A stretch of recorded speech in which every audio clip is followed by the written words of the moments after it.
అందరికీ నమస్కారం. నా పేరు మచ్చరాస నారాయణరాజు. పాడేరు జోన్ ప్రత్యేక డిఎస్ సాధన కమిటీ కన్వీనర్గా వర్క్ చేస్తున్నాను. ఇటీవల ప్రభుత్వం ప్రకటించిన మెగా డిఎస్సిలో గిరిజన ప్రాంత అభ్యర్థులకు తీవ్ర అన్యాయం జరుగుతుంది.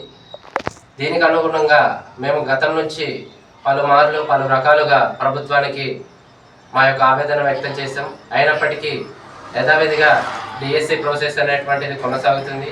దీనివలన గిరిజన ప్రాంతంలో వేలాది మంది నిరుద్యోగ యువత ఈరోజు లక్షలు ఖర్చు పెట్టి చదువుకున్న చదువంతా వ్యర్థం అవ్వడం జరుగుతుంది. కాబట్టి గిరిజన ప్రాంతంలో ప్రత్యేక డిఎస్సి ఏర్పాటు చేసి మాకు న్యాయం చేయవలసిందిగా ప్రభుత్వానికి తెలియజేస్తున్నాం.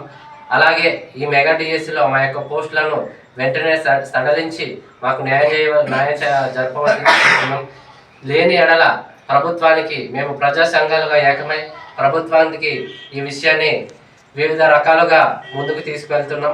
దీనికోసం మేము ఎంతవరకైనా పోరాడతామని మీడియా ముఖం ద్వారా ప్రత్యేకంగా మీకు తెలియజేస్తున్నాం. ధన్యవాదాలు.